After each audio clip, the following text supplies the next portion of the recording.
I'm Patricia Estes with North Palm Church, located in Charleston, South Carolina, and we're here for another episode of The Grown Up Church. I have so many different topics that we could be talking about today, but this is one of my favorite, and I believe in this season one of the most important. It's passing on our faith to our children. It's not something that's just going to happen by osmosis or, it's not like the Big Bang Theory where it just all aligns and explodes and happens. It comes because we're intentional. I'd like to share with you Psalm 145, verse 4, that says, "One generation commends your works to another. They tell of your mighty acts." And that is something that's so important. We see in the Old Testament where God told them, have these festivals and tell the stories to your children. It was an intentionality, set the day aside, do all these preparations for this festival, and make sure you have time to tell them how I took you out of slavery, what I did for you. Pass on the faith to your children. And I think every generation needs to think about, how am I going to pass on the faith to my children? And in the time we're living in right now, Satan is coming after your children. He's coming out after their minds. He's coming after their ideals, their core values, their core beliefs. And so we have to be more intentional than ever. There is 3 points that I like to think about when I'm talking about passing on your faith to your children. And the first is loyalty to God. Loyalty is something that not everybody has, but it's so important. We are loyal to our God. We don't bow at other altars. We don't take on other beliefs. We're not easily deceived. We're not going to allow the roar of the crowd, the voices, the many voices, to take and give us our words or give us our anthems.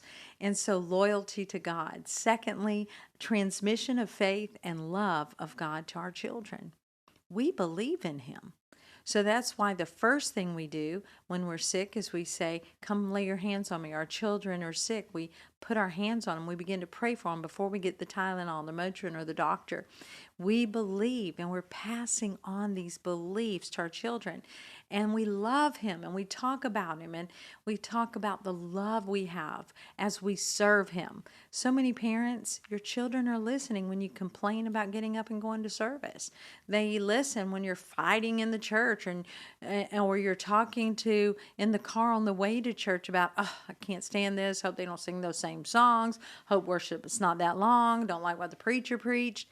They are listening, and we need to be fully aware and intentional with what we're talking about. Or when we're talking about leaders, or I don't like how they did that in children's church, and then we send our children to children's church, and they have this thing in the back of their head where I can't trust this person, or this person's not good, or they're not right because my mom said it, my dad said it.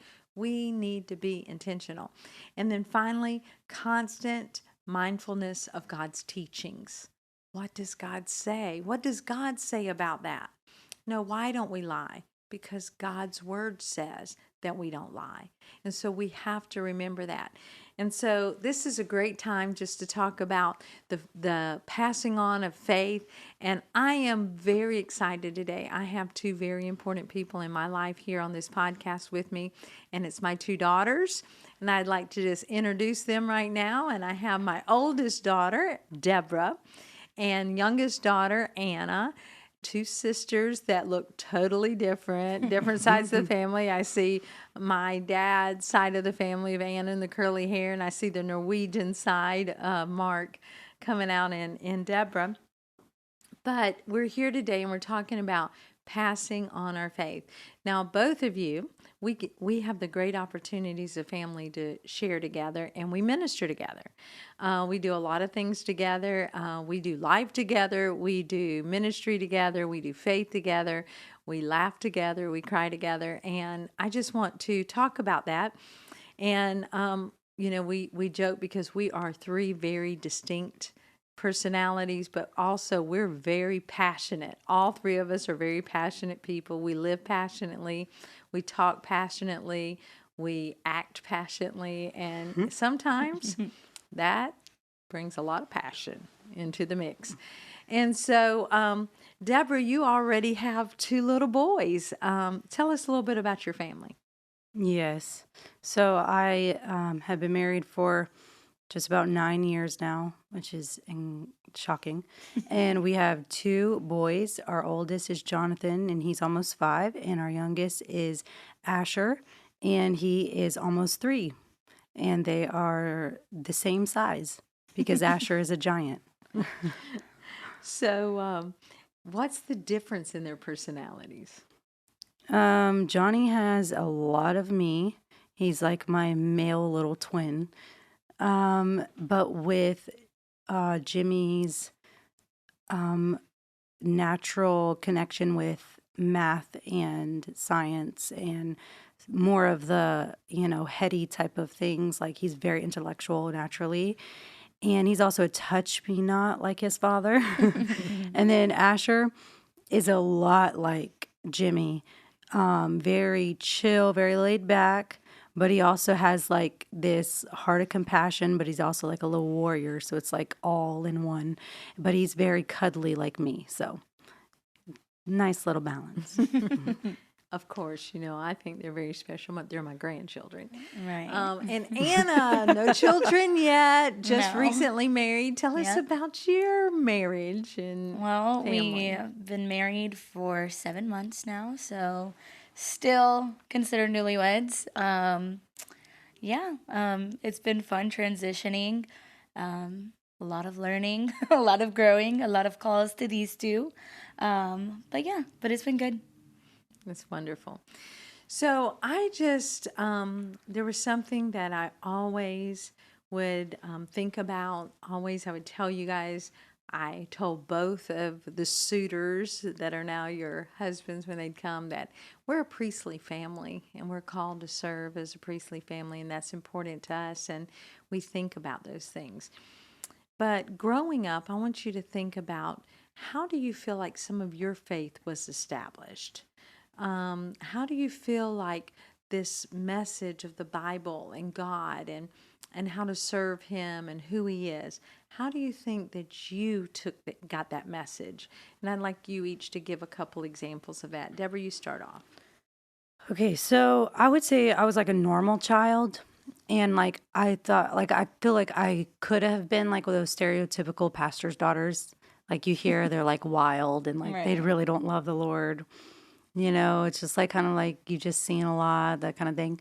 You know all the Bible stories, but you don't know the one who they're about. And so I was kind of like normal.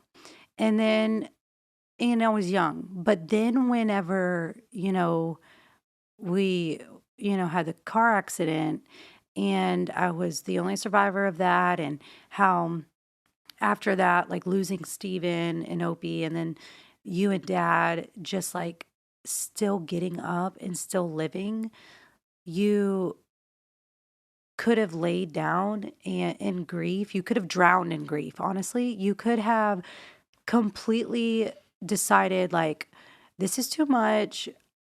We didn't sign up for this.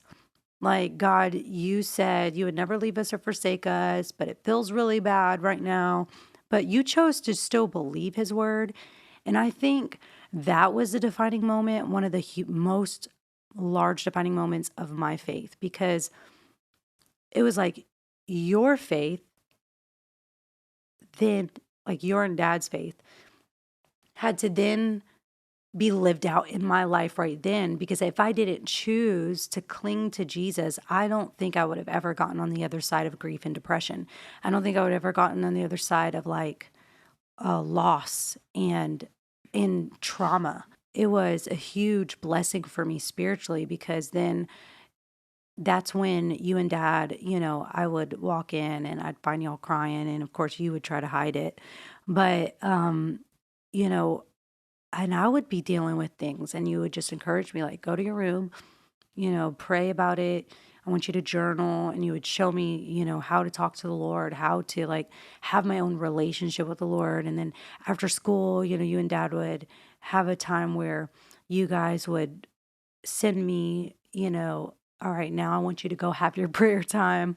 And, and it didn't matter how young I was, you still believed that I could hear from God, I could connect to God, and it was as natural as breathing, and I should be doing that naturally. So whenever you really allowed for me to have that time in my own, you didn't try to just take me to church. You guys didn't try to just like get me to live right and make you look good. It was like this Yeah. was survival. Like we had to get through the most traumatic experience, and we wanted to get through on the other side actually being like Job, where we chose God through all of the crushing, all of the pressing, all of the, trial. And then on the other side, we would see God's faithfulness to tenfold.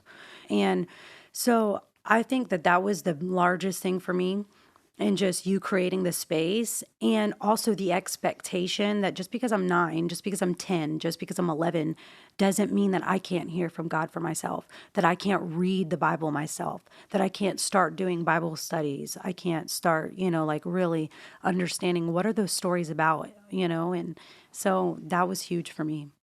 Yeah. I would say um, there's a lot of similarities between, what you shared, Deb, but it wasn't as hard for me because I was only 4 with the accident, so I didn't really know a huge difference. I knew there was, things that were happening and stuff like that, but I was only 4 years old.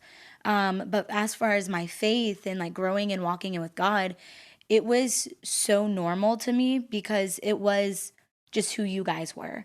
And it wasn't like you forced or anything like that. I remember like you guys didn't make me get baptized. Y'all waited until I said I wanted to get baptized. And I remember we had a conversation. I was only 5 years old when I got baptized, and it was in the backyard of our old house. And I remember I saw, what was happening, and dad and you guys had a conversation about it.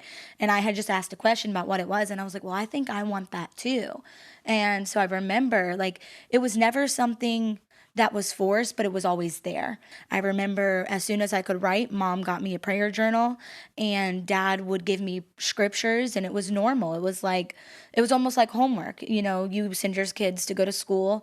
Well, mom and dad, they made you, or they like taught you how to pray, and they taught you memorizing the scripture. And I remember growing up, we've always had, family prayer together. We sat down in our old house and in our living room growing up, and we had prayer time together. It was our family time, and we would go through scripture, and we would have family devotions, and it was always there. So I don't feel like it was, how people would say it was crammed down your throat or anything like that. I mean, it was more of just like, I know what my parents are, and I want to be there too, and I want to be at that level. So, lifestyle Christianity. Yeah.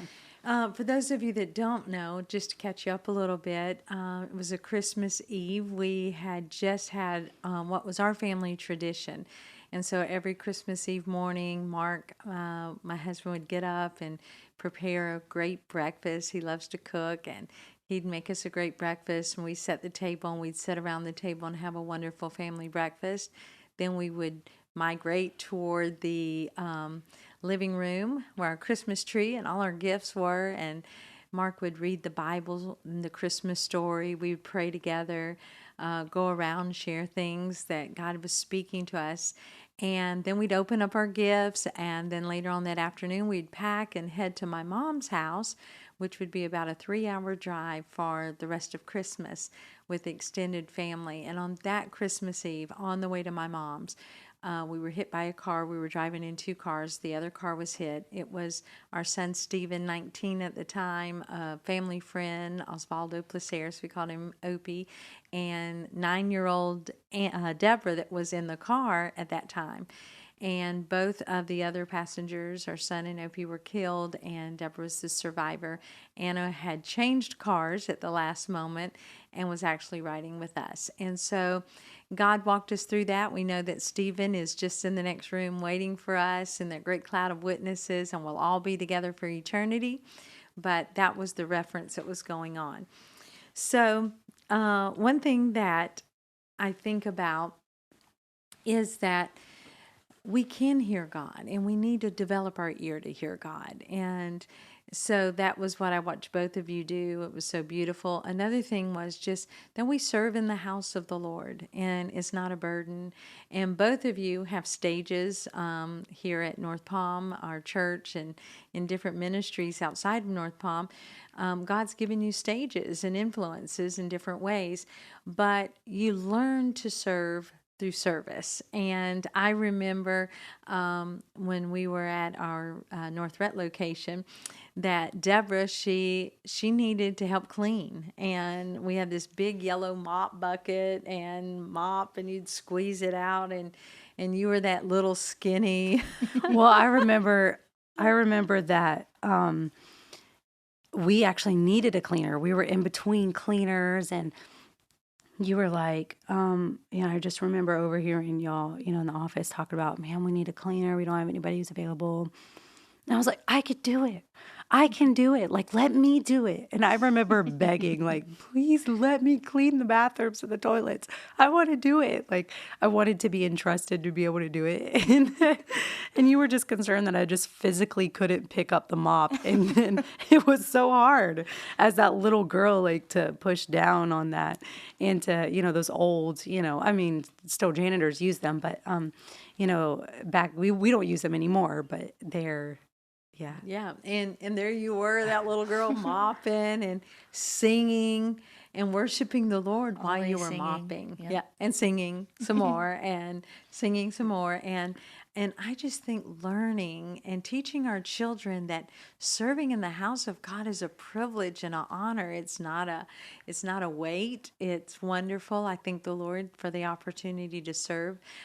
People ask me, don't you get tired? I said, no, it's exhilarating to me to just serve the Lord. And I just wanted to pass that part of the faith down, that it's not a burden, like we go do fun stuff, then we go to church. I didn't want that. And I think that's sometimes the message we don't mean to as parents, but we pass on like, Right. I got to get up and go to church. I'm going to be late, and then they're going to be arguing or whatever, But we just need to pass on to our children of just really going after it. And Anna, you've always kind of been a little entrepreneur. So, there were two things that I remember. That one, there was a missions trip that would be coming up, and you wanted to go somewhere, and you wanted to help raise some money. Tell us about that. Are we talking about with the American Girl, right? Yeah, American Girl and the popcorn. Oh, yeah. So the first one, I've always been one to see where we can make profit. And money was, that was exciting as a kid. The idea of money was exciting. Still exciting. Yeah, it's still kind of exciting, But it's not your master. No, it's You're not. not It's possessed by your no, possessions. I mean, hey, we go through seasons, that's what I learned. That was your hustler season. Yeah, that was my really young. I was like 6 years old in our old church building. It was kind of like in a neighborhood and busy street, and I saw we had a lot of extra popcorn from one of the conferences. So I was like, you know what I'm going to do? I took my friend. I said, hey, And how old were you at this point? 6 years old, 6. probably. And we took out a table, and I made bags and bags of popcorns. But, those little Dixie cups, I poured them, and I would sell them 50 cents to $1. And I made $60 that one time. Expensive popcorn. Yeah, I made $60 the first day we did it. And I remember Mom was like, okay, that's great, but since you used the church's product, here's $20 for you, and the 40 goes to the church. Now that's a hustler hustling a hustler right there. And man, I was like, you never got hustled. again. I cannot believe I that. said never again. So I took the $20 and I bought everything. Those ratios don't seem right. Can Yeah. you attest that you actually took 40? I don't know if it was that much, but I remember. I was teaching. Yeah. I feel like like- you have to pay for the product. Well, she had to pay tithe. She definitely had to pay Well, tithe. and so Yeah, no, that was. we're getting there too. So the next time I bought my own stuff, I used my own cups. The only thing that was the church's was the table. And so I told Mom, I said, hey, look how much I made. And I was probably like $100. I don't know. But she said, oh, that's great. How much of that is the church's? I said, my tithe, the $20, the 60 or the 80's mine.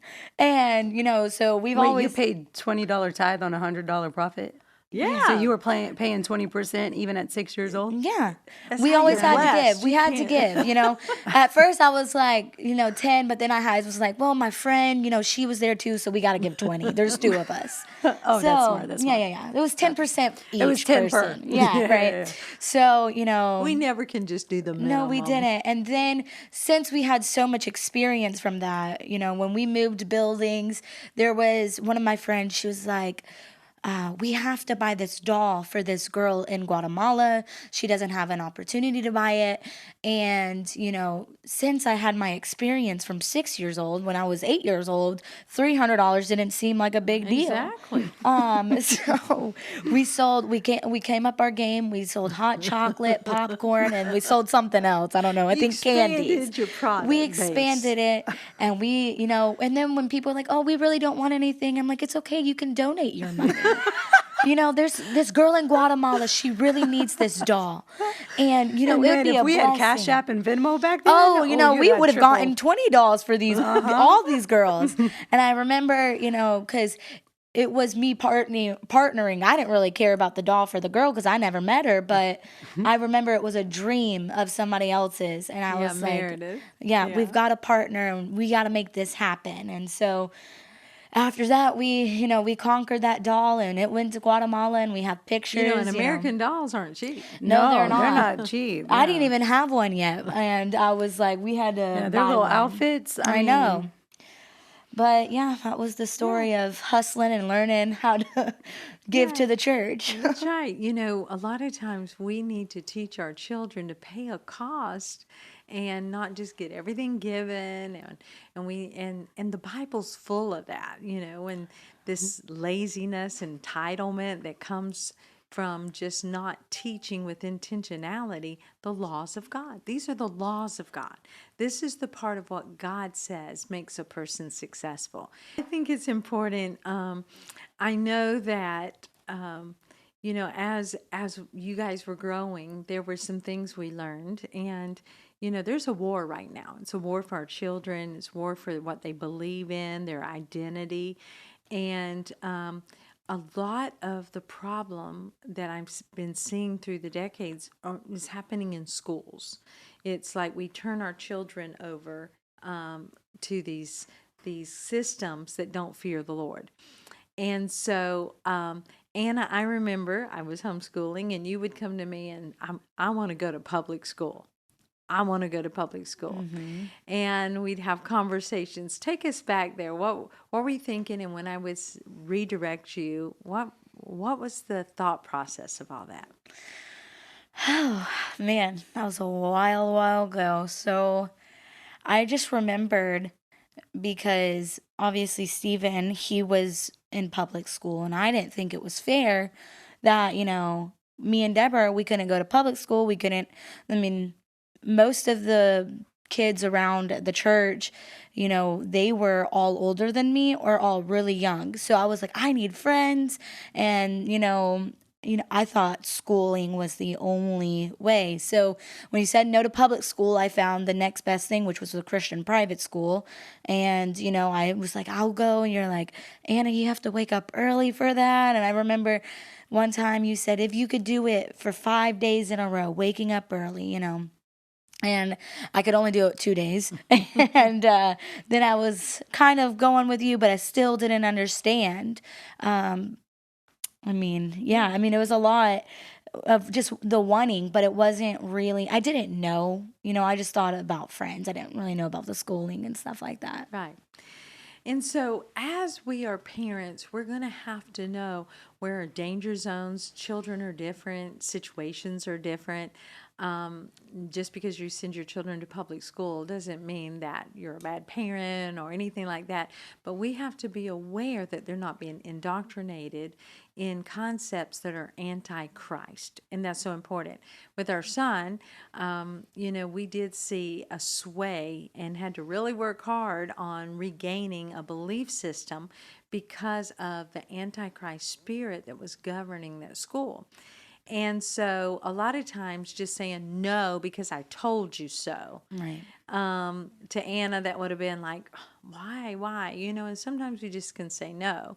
But sometimes walking in wisdom and saying, okay, let's give them this challenge. And I knew Anna loved being with us later at night, doing different things, and that she wasn't a super morning person. So by giving her a challenge, and then she could accept, okay, maybe that's not the best decision. Sometimes we just need to have some wisdom. And that's the thing Holy Spirit wants to do. He wants to give us wisdom. Every child's different temperaments, different giftings, different callings and assignments from the Lord, and we have the great honor to steward those. That we need to partner with God, and we need to say, Lord, what is it that you have for this child? How can I parent this child? How can I help this child be successful? And as we're partnering with God, He'll give us strategies and wisdom so that when they're old, they will not depart from the Lord. And I know some of you are struggling right now because your children are prodigals and you did everything. It's okay. Just know that you did everything and God's going to do His part and His word is true and they're coming home. They're coming home. And I'm very excited about that. And I know that God has great plans for the family, and we're going to see intentionality as parents continue to put the fear of the Lord also in children's lives.